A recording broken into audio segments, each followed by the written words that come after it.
I think sometimes when it's the right time in someone's health journey, it can actually feel incredibly empowering to realize that we have a much more control over our health just with the tools that we contain within ourselves. Stress is the inflammation that robs us of life, energy, and happiness. Our typical solutions for gut health and hormone balance have let a lot of us down. We're over-medicated and underserved. At The Less Stressed Life, we're a community of health-savvy women exploring solutions outside of our traditional Western medicine toolbox and training to raise the bar and change our stories. Each week, our hope is that you leave our sessions inspired to learn, grow, and share these stories to raise the bar in your life and home.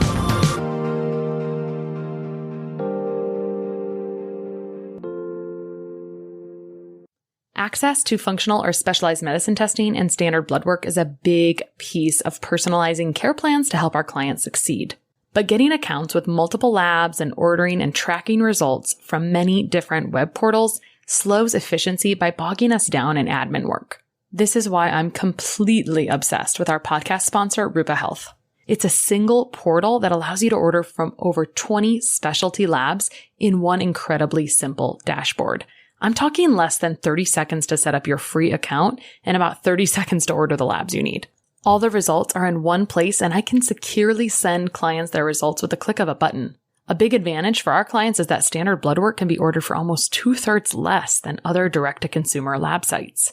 Rupa is a lab concierge, so they send the lab invoices on your behalf. If a client pays for their own labs, they help them get set up with a lab draw, navigate testing questions, and they provide the requisition forms. It's literally a dream. Go sign up for free to help streamline your practice and simplify ordering labs for your clients at rupahealth.com. That's RUPA health.com, and let them know I sent you when you sign up. You can also check out the show notes for this episode for a short video walkthrough of how I use Rupa Health in my own practice. Welcome to The Less Stressed Life. Today I have Abby Hueber, who's an integrative functional dietitian and owner of the private practice Above Health Nutrition. She's an expert in digestive health and creator of the No Drama Digestion Program, an online program that helps clients eliminate symptoms of IBS and other digestive issues through the tools of functional medicine. The NDD program works to identify and eliminate the root cause of IBS in the body through nutrition, lifestyle, and personalized supplementation to provide long-term digestive healing and optimize overall health. Welcome, Abby. Super excited to be here. Yeah. So you and I talk a lot offline. We're in a group together. I'm so fortunate to know you. And we got to jibber jabbering about your health story, which was really fascinating. And the things, and I think really basically about people when you're doing the work and you're not moving the needle as fast as you want and just kind of getting stuck in a place. And that happens too frequently. And you and I see some common denominators with that, and we'll get into it. But first, let's start with your story because it's a great segue. And I think whether we like it or not, our personal stories are pretty much the factor on like how we're going to practice off commonly, our experiences, all of those things like make such a huge difference in how we empathize and understand patients and how we move forward in integrity and, to help them get to be successful. So tell me a little bit about you and your health story and how it was a hot mess, even though you were a nutrition professional. Yeah. So I guess it started, let's say like 10 years ago when I first realized that like, hey, I'm not going to the bathroom every day or even every other day. And that's not normal. It took me to be a nutrition professional to realize, hey, I think something's wrong here. And then it took me to finding functional medicine to realize like, oh, there's more tools than just water and fiber that at the time made me feel worse, to actually start to kind of remediate some of my health issues from the root cause. So kind of fast forwarding, finding functional medicine and getting kind of understanding of, oh, there's actually reasons for why I'm not going to the bathroom every day. I'm chronically fatigued, falling asleep on my books in grad school. After a spin class, I would just be like needing a 2-hour nap type of experiences that like those were not normal. And instead of just kind of I was feeling tremendously overwhelmed by my own health and just wanting to show up for, school and kind of my future profession, realizing that there's actually legitimate reasons as to those root causes. So working through those with kind of my own knowledge in functional medicine, as well as I pulled in providers to help me because as much as I am a provider, I also too like to get taken care of. And I was really working on like the physical, like the microbiome in terms of kicking out the bullies in the gut and inviting in the good guys. And I was working on opening my detox pathways and supporting my liver and doing all these things. And I was seeing tremendous improvement.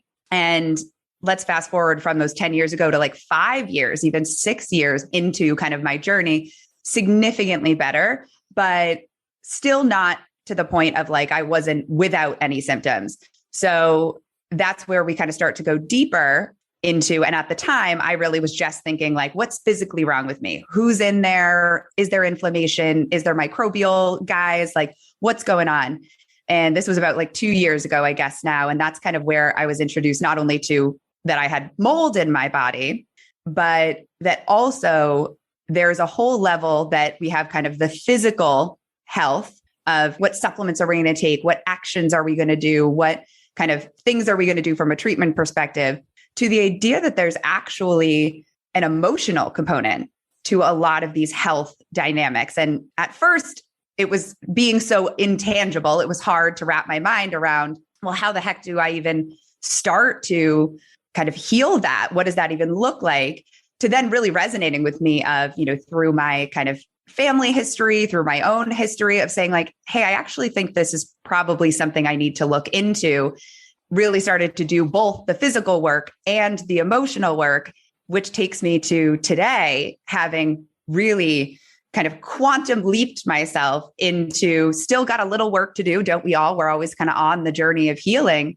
But this is definitely the best that I felt in the last 10 years of my life. And I so much attribute it to both working with those physical tools, the root causes, but also recognizing that there's a tremendous amount of emotional work that really helps to support healing. I think that so often we are very sciencey. I know that's how I am, right? But if we just back up and think about this really simply, if we don't have good brain health, meaning if we don't believe that things can be better, we don't feel like look at the world with like gratitude and etc.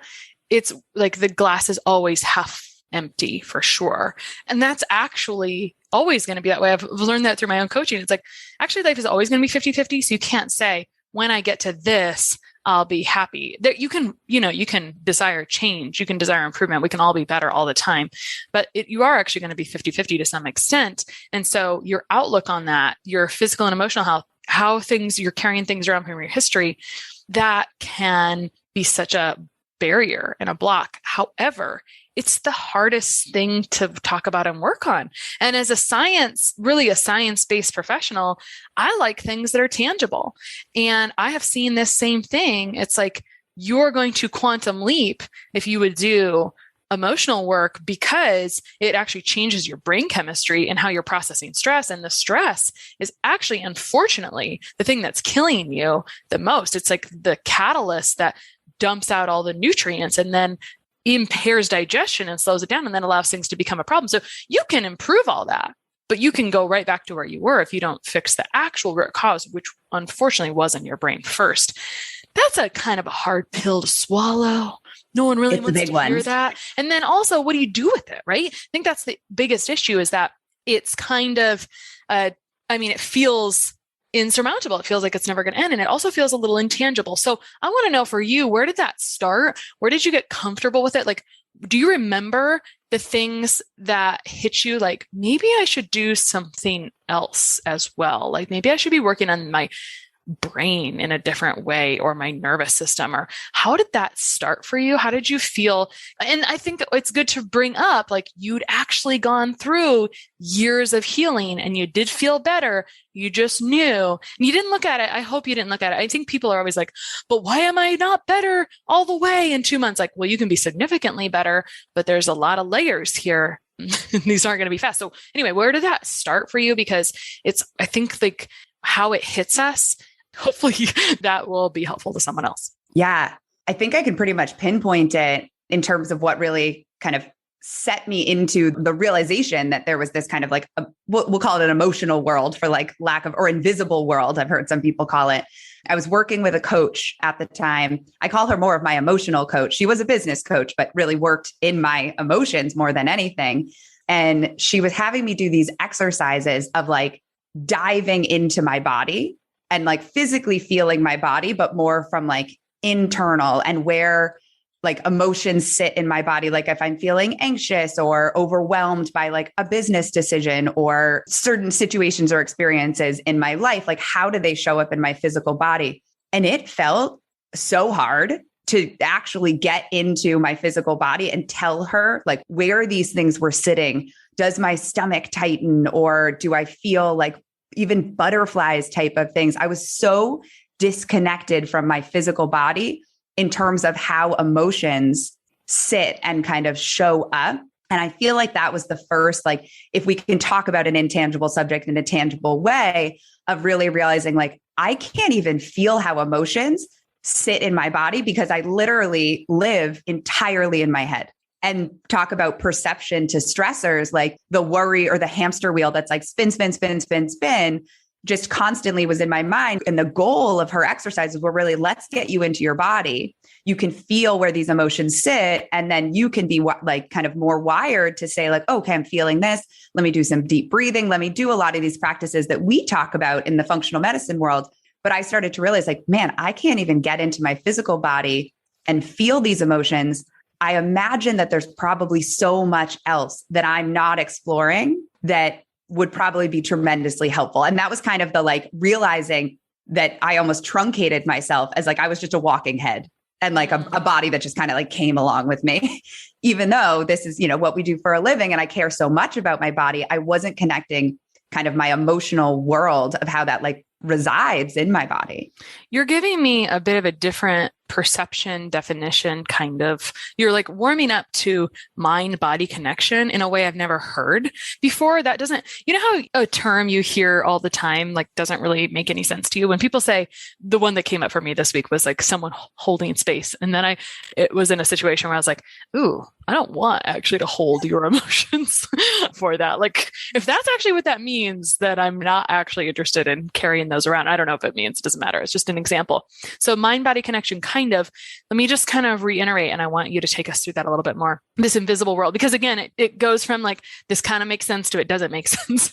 And so this is why it's so difficult, especially as I'm such a tangible, and I think the people who come to us, that come to me for sure, they want a really tangible thing, and that they do provide that, right? Like test results, and here's what we're going to do with them, and here's our expected results. And I've always loved that. But what about when this is a stuck piece in between? It's impairing. I mostly care about this because it's impairing my results overall. Yep. And I'm sure you too. So you were trying to explore where emotions were sitting in your body. That's hard to like grasp, right? So can you like walk us through? And when I try to make this tangible, I think, oh, emotions sitting in your brain. It's like, oh, I've got so much to do. How am I even going to get done with my day? Oh my gosh, I've got to do, everything's like a huge checklist. I'm never going to get this done. I think that's like such a common hamster. I think that is the definition of the hamster wheel. Like, oh, I've got so much to do, blah, blah, blah, blah, blah. And my coach would say, there's always enough time to get everything done. There's plenty of time. Those are like false beliefs. And I actually this is fresh to me because last week I'd manufactured a lot of stuff like that in my brain, and I was feeling it all over in my body, but I had more awareness than I used to. So that's how I envision the hamster wheel feeling, right? In your brain, where you are aware. Oh, it's like everything's spinning in your brain, which is why, and we talk about this, there's research around this, that if you put it on paper, or you've done this too, like when you talk about this out loud, all of a sudden it's like not as challenging as it sounded in your brain when it was on the hamster wheel, right? And so when you write it down, it's like, oh, I actually don't have to do that at that time. Or, oh, if I actually write out the schedule, there is actually time for all of these things. Like I can make it work. And so so that's how I envision the hamster wheel. And that's kind of how I envision like letting it go in my brain and making it tangible. But I want to walk through what you were going through, which was, how did it feel? Like, can you give me some examples of like how this looked overall? Because I want to like make it so I can touch it. Yeah. So how I kind of pictured it was like my hamster wheel in my brain was like all of this distraction of kind of what was keeping me actually disconnected, like from my body. It was all of this, like, this is more important, or like all of these things. And like, I don't have enough time, all of this, when like the goal was to kind of like get into my body, ground myself a little bit more, take some deep breaths, and realize, to your point, there's actually like so much time and let's prioritize some of these things. And like, that's not even true. A couple of those thoughts, like I'm totally making those up, jumping to conclusions, just getting so much clarity on the busyness and the chaos that I was creating in my own brain by taking that time to kind of get grounded and realize like, oh, okay, like how is this kind of feeling? And I guess I'm speaking to it now, kind of fusing the work I did with that coach and then the work I do with the really wonderful provider who's a medical intuitive, who's kind of taken my understanding of that a little deeper. And she's the one that kind of talks about the invisible world. So I guess I'm like fusing both of these together now. So I'll start with the work that I did with that coach that was like, how do you get into your body? And she would picture it. She was like, all right, pretend that you're like a swimmer, like you have a little you sitting on your shoulder and you're going to like take a nice like swan dive and kind of dive into your body. And we're going to start with like, if she dove into the crown of your head, like kind of that like gradual muscle release and feeling like, okay, letting your, forehead, your eyebrows get heavy, your eyes soften, tongue to the floor, the roof of your mouth, like that kind of gradual muscle relaxation. And just like starting there of like, can you slowly guide and imagining like, okay, now the swimmer's in your shoulder and she's swimming down your right arm and kind of allowing that arm to get heavy, like just even that. And I've done those things before. I was a yoga teacher. I led meditations, but I feel like I did it for other people. And I wouldn't really take the time to carve it out in my own life and realizing like when you would come across a place that I was like, oh, like, wow, when I took that breath and I let my, ribs settle or I let my belly soften, it's like, oh my gosh, the world just like seemed to like really ground or just like soften or like so much of like, wow, that must be a place. And she would make observations of saying like, wow, you must hold a lot in like your diaphragm because you took that big breath and it literally like to my own description, I'd say like, wow, that felt really helpful. And that would be kind of a place of like, all right, pause your swimmer there. That like probably is a place that you might carry something in your body, or we'd get to like, other areas. And if it like felt more significant in terms of like, oh, wow, that felt like really releasing and like really nice. Like I carry a lot of tension in my jaw and like in my like core. And so those were places of like, oh, like those must be places that like, if I'm going to, be stressed, I'm like, all right, is my jaw tense? Okay. Can I let that go? Can I take a couple deep breaths? Can I kind of figure out where these places are, get some perspective on like, am I just creating busyness and distraction in my brain? What's really the priority or what's really at the core? Like, is it that I'm feeling like disconnected and I need to like reach out for some support from someone, be it my assistant or like a family member or, something that it's like, what's actually the true need here? Because it's probably not the hamster wheel that's happening in my head. Those are the distractions that are kind of keeping me from like, what's the core piece that I'm kind of going for? And then the work with the kind of medical intuitive is really kind of guiding to saying like, there's certain organs that actually hold certain emotions. And those can kind of actually instigate some of the symptoms that can show up in our body. There's just generally speaking, like the liver tends to be an organ that holds a lot of anger, or the small intestine holds a lot of challenge with our relationship with our mother or with feminine, kind of our relationship to the feminine. Whereas the large intestine's often relationship to like our father or to masculine energy. So certainly not like as cut and dry, but like realizing, okay, this, not only is getting in touch with how things physically feel in my body, really helping to just give me perspective on some of the overwhelm I might be feeling in a moment, but then also taking it to a further place of saying like, wow, are there actually like traumas, little t, big T, being stored in the body? There's a book that I often, when I start this conversation with clients, will often have clients read of The Body Keeps the Score. I feel like it's kind of like a more popular book for very valid reasons, and kind of starts that conversation of like our tissues and our organs like do hold some of our emotion. And how do we start to kind of exercise those out to allow those to release those little t, big T traumas just as much as we're trying to have like toxicity released from the body, like kind of thinking of like, oh, they're all the same. They're kind of just a burden on the body, just as the same as a bacterial overgrowth would be, just as the same as a toxin would be, something in that range. So kind of how I think about it. Let me know if that made sense to anyone else. Yeah, I wrote down emotions are also a toxic burden because I talk about toxic burden a lot, and like put less trash in for the liver factory to take out and optimize how it clears things. And a lot of great things happen. Skin can look better and all kinds of things. But I liked that you gave us specifics on liver tends to hold anger, small intestines hold challenges from feminine or motherhood type stuff and large intestine relationship with father and masculine energy. Where does that come from?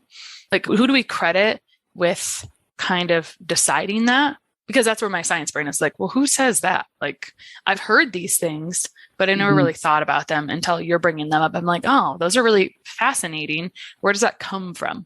That's a good question. And in terms of like where the origination of those like ideas and connections come from, we're definitely going to have to look into that, because now I'm very curious. I feel like sometimes my first question, I'm like, oh, no, totally. I mean, yeah, well, exactly. I feel like where I've heard it, like now kind of several times, hopefully we're not just like regurgitating the same like misinformation, but from like my medical intuitive that I work with, who's very much in the field of like kind of consciousness, and also individuals who are kind of more notable in terms of like popularity, I'd say like Joe Dispenza. We've talked about like To Be Magnetic. Lacey Phillips talks a lot about the patterning of those kind of where we store things can often be from experiences from like, they often say like 0 to 7 or 0 to 14, where like we kind of have like a blank slate and we're like absorbing a lot. We're kind of making our observations about like, okay, this is how the world works. This is what my role in the world is. This is like how my computer programming is going to be set up. And that's kind of where we imprint, not only in our brain, but also in our body, often these kind of experiences. And they're all for protection.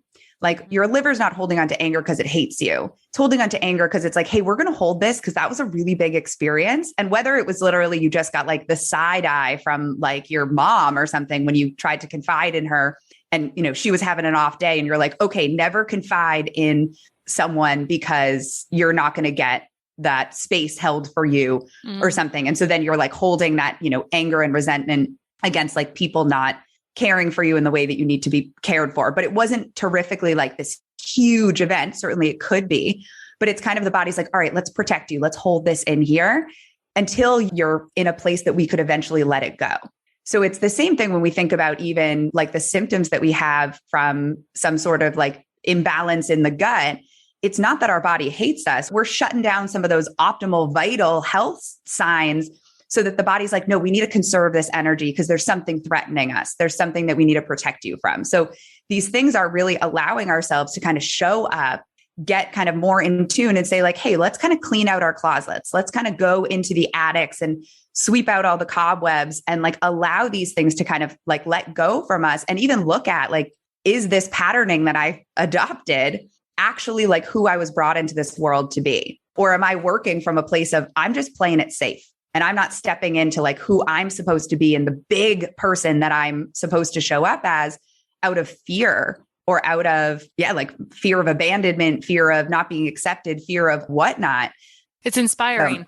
And also it's hard to make tangible. And so I want to give a couple thoughts around this that I have encountered, right? Sometimes people will get acupuncture or massage or something like that, and they will have like a full emotional response from it. They get body work and they have full on things.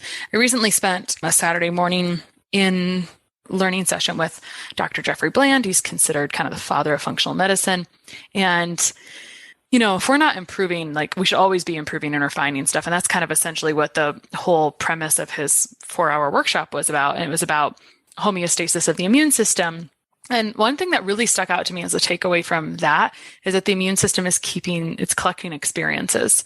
It doesn't matter what experience it is. And so it was a different, more tangible way of talking about this emotional thing. But this is why this is kind of tricky to talk about, because I'm like, help me summarize this in a sentence. And I'm like, and if someone asked me to do that for what we do, I'm like, I mean, how much long do you have? You know? So I want to actually kind of go back to, you did a beautiful job kind of walking through your story.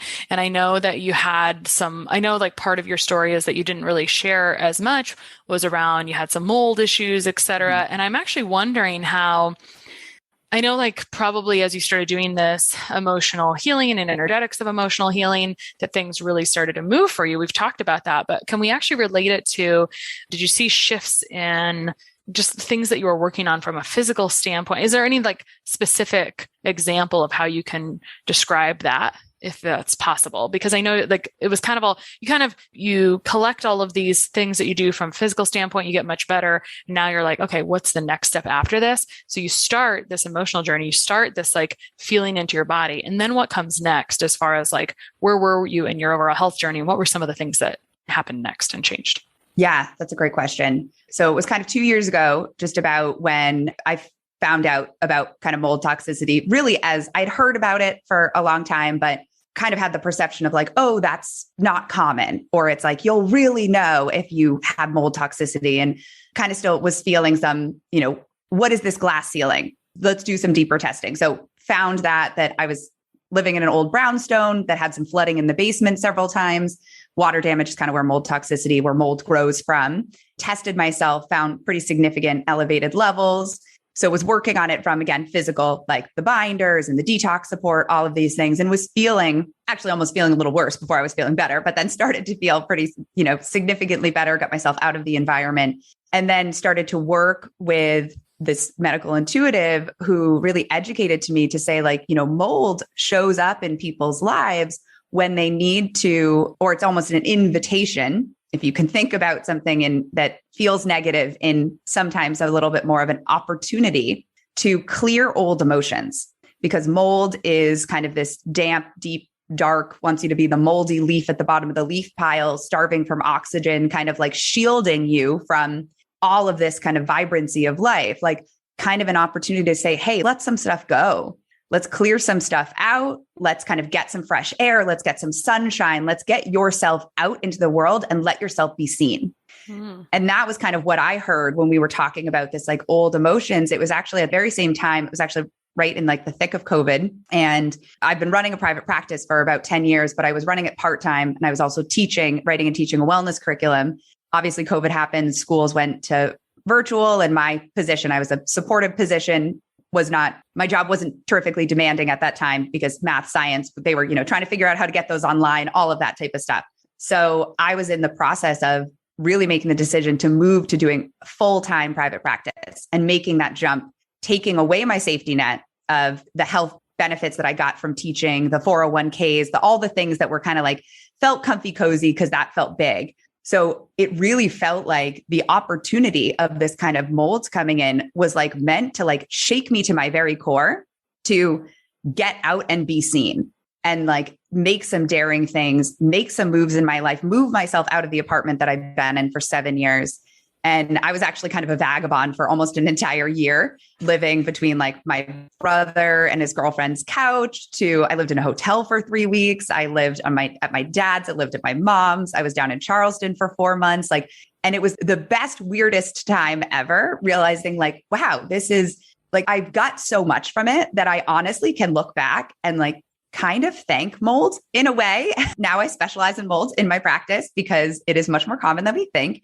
And it's a loaded piece, as we've talked about, but it's really interesting that not only my physical health started to improve, like I literally had more energy that I could feel. I had just like this more positive glass half full perspective of life, even though I was living out of a suitcase. And at moments I was effing exhausted from being like, I can't live out of the suitcase anymore. I want a home, but like, just the cards were not kind of fallen in the deck for that to be, we were remediating the basement, all of those types of things. But it was really something that I think played a very pivotal role in my business and in my kind of emotional health, as well as just kind of given me a tool that I had more control, I think, over my health from my own consciousness and my own kind of work that I could do than just what the supplements could do, or what the breathing exercises could do, or what these like physical tools could do. So I think sometimes when it's the right time in someone's health journey, it can actually feel incredibly empowering to realize that we have a much more control over our health just with the tools that we contain within ourselves.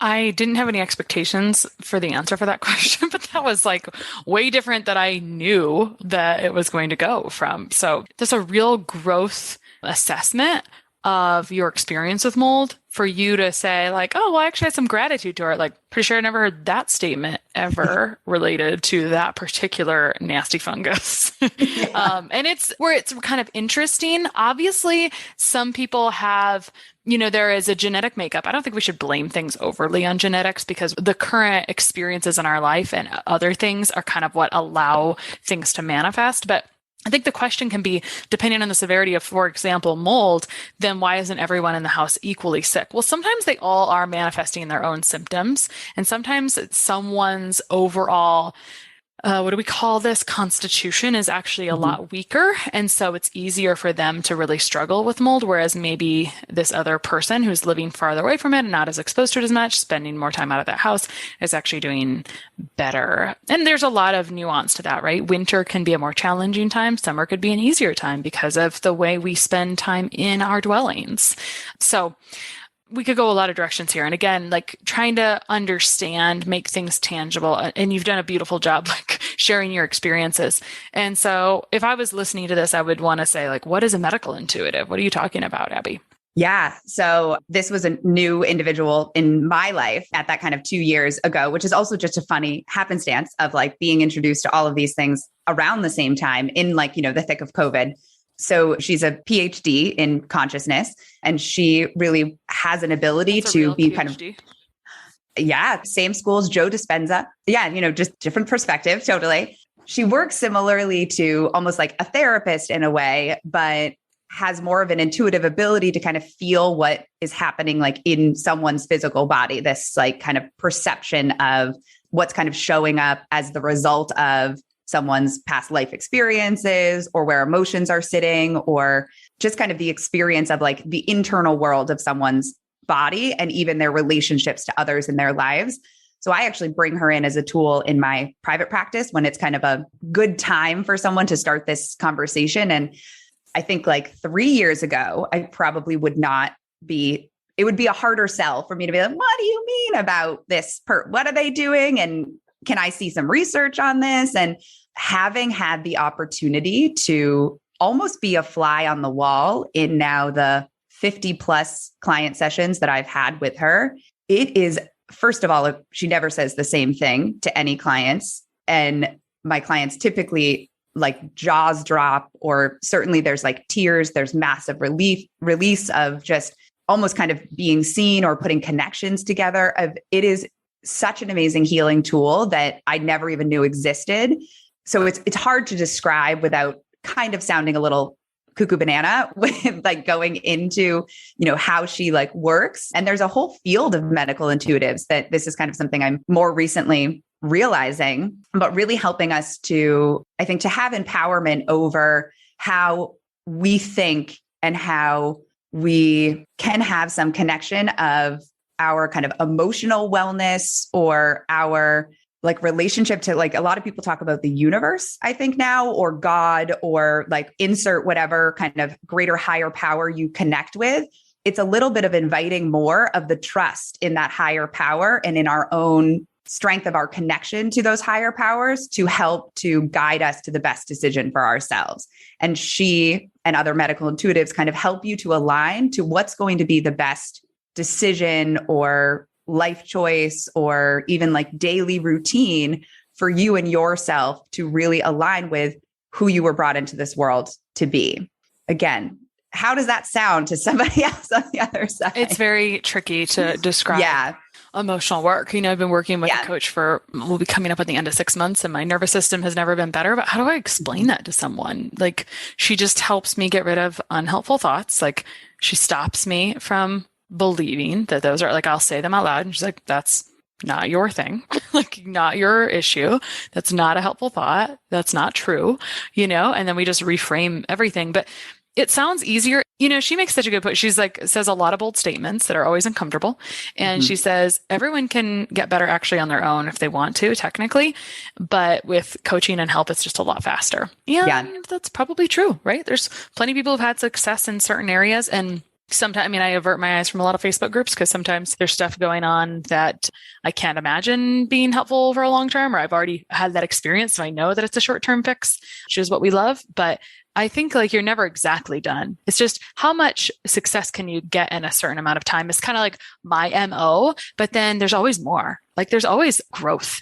that was my conversation before I was talking to you, like trying to identify my final core value. It's like, is it growth? Is it this or whatever? But there's a lot to this. And like, I thank you for coming and like kind of giving it some life. And I actually think we need now a part 2 to continue our conversation, because your story, has some interesting stuff. It's got mold, it's got parasites, it's got whatever. And this emotional thing, there's more to it. So we can speak a little bit more. I feel like there was kind of a lot there, and also kind of like you did a good job talking through like how this has been transformational. You've mentioned briefly, actually, I think that's where we'll go. You mentioned briefly how you have this emotional support. I think that's my issue, is like, I feel totally like a fish out of water in this emotional place, but I can tell that it's like the missing piece for some people. And now it's so obvious when they walk in the door that they're going to need this or they're not going to succeed, that it's almost painful sometimes to watch, right? Because it's just so obvious. They're just oozing like, you really need this type thing. So can you give us a success story or two, since you've invited this person into your client calls and watched how that's transformed your clients' lives, even when they signed up to work on this very sciencey, tangible thing? Can you give me some, I know you kind of basically alluded to it, but will you tell me like a success story or two of how you've seen that help people grow? Yeah. So there's one from a client from like couple months ago, and we had a session with this woman, Laura Gray, is the medical intuitive that I'm speaking to. Should probably throw out some credit there. And there was a lot of this individual of like, who was she brought into this world to be? This like empowered leader, and very much leader in there's certain, I guess, characteristics or kind of types of people. She has like kind of 4 or 5 categories that she speaks to. And there's a couple people who are just like old souls who will be all 5 of those. They kind of encompass this like very well-rounded soul who's an older soul put into, this body, whatnot. That's a whole separate conversation. But this person was this old soul who really was a leader in all 5 of these categories, and like should be this big, very kind of demanding of attention in a wonderful way, because like she has things to do and things to say. And like, she is here to inspire people. She was running a company with her co-founder, who was very much a like overpowering, belittling, like kind of relationship. And this conversation, like there were a lot of tears. She was like very much of like, that's how I feel. That is me. I've always felt that, like, and really like kind of building her up to be like, okay, like I've always felt that inside, but I've not had the platform, but I've always pictured myself in front of crowds. I've pictured myself inspiring women. I pictured myself like doing all these things that you're saying I'm meant to do.